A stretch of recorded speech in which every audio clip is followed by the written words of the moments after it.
বিশ্বাস করি আপনি ভাগবেন না। এর প্রমাণ, আপনি যদি ভাগতেন পৃথিবীর কোন দেশ আপনারে রাখতে চায় না বলেন? তাহলে হাসিনার আমলেও 10 তলা বিল্ডিং পাইয়া আপনার আদালতে হাজিরে আপনি দিতে আসতেন না, ঠিক। আপনি তখনই বিদেশ থাকতে পারতেন। আপনি এই দেশে থাকতে চান বলেই আপনি আসছেন, আমরা বিশ্বাস করতে চাই। মাননীয় প্রধান উপদেষ্টা, আপনি বাঁচবেন কয়দিন বলেন? আপনার এত বয়স হয়েছে, বাংলাদেশের গড়ায় উঠছে প্রায় 20 বছর বেশি পাচ্ছেন। আমার বাপের 63 বছর পাচ্ছে, তার চেয়ে আপনি প্রায় 20 বছর বেশি। মাঝে মধ্যে মৃত্যু অধিক। মাননীয় প্রধান উপদেষ্টা, আপনি একটা গবেষণা করেন, 40 মিনিটের বক্তৃতা, রিক্সা চালক, ভ্যান চালক, সবজি বিক্রেতা, বিশ্ববিদ্যালয়, এইবার যে আপনার এই বাংলাদেশের পক্ষে হৃদয় নিংড়ে ভালোবাসা, আপনি যখন বক্তৃতা করেন আপনার চেহারা আর্টিফিশিয়াল ছাপ, ইদানিং আপনি স্ক্রিপ্ট দেখে দেখে বক্তৃতা করেন, এগুলো আমরা চাই না। মাননীয় প্রধান উপদেষ্টা, আপনার অন্তরে যা আছে, আপনারা যে বাধ্য করে তার কথা বইতে দেন না। আপনারা কি করবে বলেন? আপনি খুন করবে? আপনি প্রায় 80 বছর বাঁচছেন, আর কয় বছরই বাঁচবেন? আপনি কি করে? আপনাকে যদি হত্যা করা হয়, কিন্তু সেই রক্তের বিনিময়ে যদি আপনি শহীদদের রক্তের বিনিময়ে নতুন বাংলাদেশ গড়ে যেতে পারেন, আগামী 1000 বছর বাংলাদেশের মানুষ নামাজে প্রার্থনায় আপনার জন্য শুধু দোয়া করবে। বুড়ো মানুষটা থেকে শুরু করে শিশু আপনার বক্তৃতা শুনে মাননীয় উপদেষ্টা কতক্ষণ জানেন? যতক্ষণ আপনি জুলাইয়ের জবানে কথা বলেন। কিন্তু যেই রাজনৈতিক দলের কাছে কোন ধরনের সংস্কার ছাড়া আপনি নির্বাচনের কথা বলতেছেন, আপনি কি কি বলছেন আপনার একটু পয়সা শুনাই। আপনার ঘোষণাপত্র থেকে অল্প কয়েক টাকা মার করে নিয়ে আসছে মাননীয় প্রধান উপদেষ্টা। আপনি বলছেন যে সামনের নির্বাচনে, এবারের নির্বাচন যেন আনন্দ উৎসবের দিক থেকে, শান্তি শৃঙ্খলার দিক থেকে, ভোটার উপস্থিতির দিক থেকে, সৌহার্দ্য আন্তরিকতার দিক থেকে দেশের ইতিহাসে স্মরণীয় হয়ে থাকে, এই সকল আয়োজন করা হবে। মাননীয় প্রধান উপদেষ্টা, 6 মাস বাকি আছে।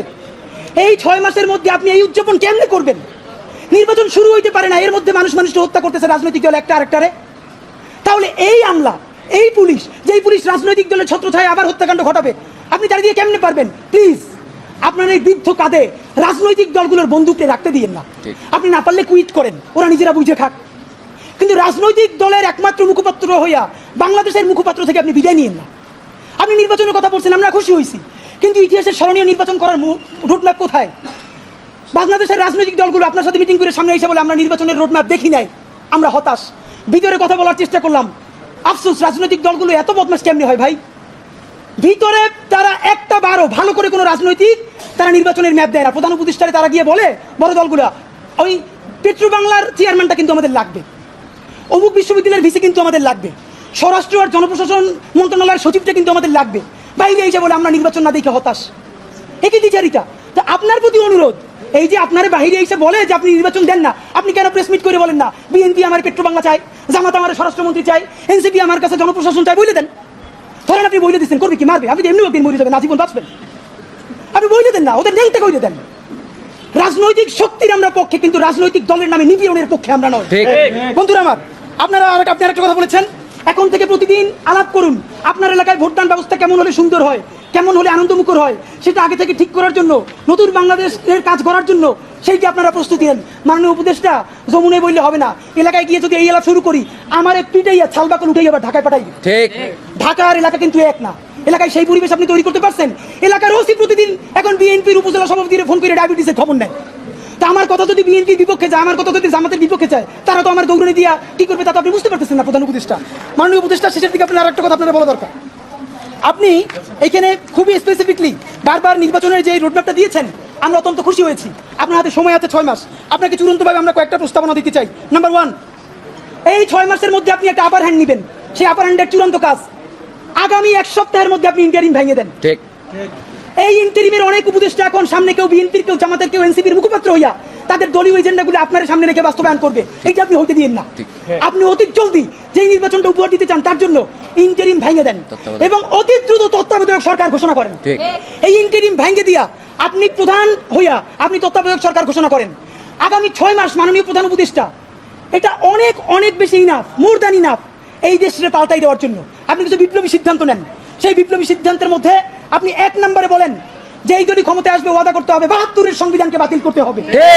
যেই 72-এর সংবিধানের মধ্য দিয়ে বাকশাল হয়েছে, বিচারিক হত্যাকাণ্ড হয়েছে, সেই সংবিধানকে নতুন সংসদে বাতিল করে জুলাইয়ের ঘোষণাপত্রের আলোকে এবং জুলাইয়ের সনদের আলোকে নতুন সংবিধান রচনা করতে হবে। নাম্বার 2, প্রতিনিধিত্বশীল স্বাধীন পুলিশ কমিশন গঠন করতে হবে। আমরা বলেছি শুধু পুলিশ কমিশন না, কারণ এই পুলিশ যদি জানে আগামীতে বিএনপি ক্ষমতায় আসবে, জামাত ক্ষমতায় আসবে, সে হোমওয়ার্ক কইরা প্রত্যেকটা কেন্দ্র দখল করে ব্যালট ভরে দিবে, কারণ সে জানে তাহলে তার পোস্টিংটা ভালো হবে। সুতরাং আমরা চাই একটা প্রতিনিধিত্বশীল স্বাধীন পুলিশ কমিশন, এটা যদি 10 জনের মেম্বার হয়, 2 জন বিরোধী দল থেকে থাকবে, 2 জন বিশ্ববিদ্যালয়ের শিক্ষক থাকবে, 1 জন শহীদ পরিবার থেকে থাকতে পারে, এই পুরো সরকার থেকে থাকবে 5 জন, বাকি 5 জন অন্য স্টেক থেকে। যদি সেটা হয় তাহলে ন্যূনতম তাকে কিন্তু একটা কন্ট্রোল করা যাবে। নাম্বার 2, আপনি ন্যূনতম জুডিশিয়াল রিফর্ম না করে আপনি কিসের নির্বাচন দিচ্ছেন? এই যে নির্বাচনে খুন হবে প্রচুর, সেই খুনগুলো নিয়ে তো মামলা হবে। আমরা এই যে আসিফ মাহমুদ বনাম ইশরাক হোসেনের যে ক্যাচাল, সেই ক্যাচালে দেখলাম আদালত পর্যন্ত স্বীকার করতেছে যে এই ব্যাপারে রায় দেওয়ার উপরে তার উপরে চাপ ছিল, কোনো রাজনৈতিক দল ক্ষমতায় নাই। সেই অবস্থায়ও যদি আদালত বলে যে এই রায় দেওয়া তার উপরে চাপ ছিল, যখন রাজনৈতিক দল থাকবে তখন তো চাপ লাগবে না, তখন আইন মন্ত্রণালয় দিয়ে লিখে পাঠাবে, সে শুধু সাইন করে দিবে। ঠিক। সুতরাং আপনি জুডিশিয়াল রিফর্ম কি করলেন সেই থেকে আপনাকে স্পেসিফিকলি বলতে হবে। জনপ্রশাসন সংস্কার, সব কিছুতে একমাত্র বিসিএস প্রশাসন ছড়ি ঘুরাবে তা হইতে পারে না। আপনি ক্ষমতা ডিসেন্ট্রালাইজেশন করেন, আপনি পুলিশকে একটু ভিন্ন করেন, আপনি অন্যান্য ক্যাডারগুলোকে আরেকটু এম্পাওয়ার করেন। এই যে জনপ্রশাসন সংস্কারের মধ্যে প্রশাসকরা নিজেদেরকে প্যারালাল রাষ্ট্র ভাবে, এইটি আপনি ন্যূনতম ভাঙিয়ে দিতে না পারলে আবার তো সে আমলাতান্ত্রিক দেশ করবে।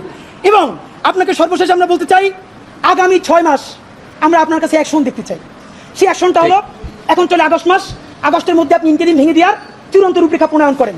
এতদিন বলছি আমরা বিচার সংস্কার, বিচারের কোন কোন রায়টা আসবে আপনি তা তো একটা বললেন নাই এই আপনার দীর্ঘ বক্তৃতার মধ্যে, কিন্তু আপনি ঠিকই নির্বাচনের সব কথা তো বললেন, থ্যাংক ইউ, আপনি এটা বলেছেন। তাহলে বিচার নিয়ে আপনি এরকম বলতেছেন না কেন? নাম্বার 2, এতদিন আমরা আগে বলেছি সংস্কার, তারপরে বলেছি মৌলিক সংস্কার, না এখন মৌলিক সংস্কারও বলি না, নির্দিষ্ট 5টা সংস্কারের কথা বলেছি। আমরা পুলিশের সংস্কার চেয়েছি, আমরা জুডিশিয়াল রিফর্মের কথা বলেছি, আমরা নির্বাচন কমিশনের যে বর্তমান প্যাটার্ন এইটা ভেঙে দেওয়ার কথা বলেছি। প্লিজ, কোন সংস্কারটা কবে হবে? নির্বাচনের আগে যদি আপনি একটা সংস্কার নিজে করে দেখাতে না পারেন, তাহলে বলেন প্রবাস থেকে লক্ষ টাকা প্লেন ভাড়া দিয়া বাংলাদেশের মানুষ কেন ভোট দিতে আসবে বলেন? সে তো জানে একটা সংস্কার আপনি করতে পারেন নাই। এই যে ভোট দিয়ে যাবে যারা ক্ষমতায় যাবে, তারা ঠিক 11 কাটার মতো সব 91 যেরকম তারা চুক্তি ভঙ্গ করেছে, চুক্তি ভঙ্গ করে আবার ফ্যাসিবাদ কায়েম করবে। শুধু শুধু সে কেন তো এসে ভোট দিতে আসবে বলেন? সুতরাং আপনি যদি সত্যিকারে চান বাংলাদেশের ইতিহাসেরা সেটা নির্বাচন হোক, প্রবাসীরা ভোট দিক, লক্ষ লক্ষ টাকা খরচ করে মানুষ ঈদের মতো উদযাপন করুক, তাহলে ন্যূনতম কয়েকটা বিচার আপনার নির্বাচনের আগে করে দেখাতেই হবে।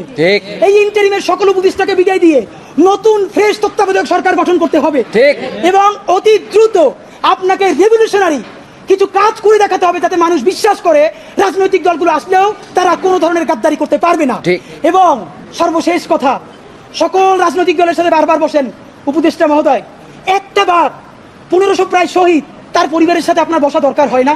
এই যে এত সংস্কার করলেন, আমাদেরকে কেন তারা ফোন করে জিজ্ঞেস করে যে এগুলো সব কি তারা না কই দিয়ে চলে যাবে? প্লিজ, জুলাই সনদ ঘোষণার আগে যা যা করতেছেন সেই রাজনৈতিক দলগুলোর একদিকে সামনে রাখেন, শহীদ পরিবারগুলোর সামনে রাখেন, তারপর বলেন যে এইটা করছি, একটু শহীদ পরিবারের কথার মূল্যায়ন করেন। এইটা যদি একটাও না করেন তাহলে কি করব? এই সরকার দুর্বল হয় সেটা করবো না, আমরা নির্বাচনের বিরুদ্ধেও দাঁড়াবো না, তাহলে আবার বলবে আমরা গণতন্ত্র চাই না। আমরা যারা ক্ষমতাহীন কিন্তু জনতার জবানে কথা বলি, তারা এই নির্বাচন বয়কটের ডাক দিব। তখন একমাত্র যারা ক্ষমতায় এসে দুর্নীতি করবে সেই 20% মানুষ ছাড়া আপনি কোন কেন্দ্রে একটা কাক বিড়ালও খুঁজে পাবেন না। মাননীয় প্রধান উপদেষ্টা, জনতা শক্তিশালী না ক্ষমতা শক্তিশালী, আপনি যদি সেটা চ্যালেঞ্জ হিসেবে নিতে চান তাহলে কোনো সংস্কার ছাড়া নির্বাচন দিতে পারেন, কিন্তু শত শত লাশ তারা ফালাবে, সেই দায়ও আপনার নেওয়া লাগবে। মাননীয় প্রধান উপদেষ্টা, আপনারা আমরা ভালোবাসি জুলাইয়ের জন্য, আপনি প্লিজ তাদের বন্ধু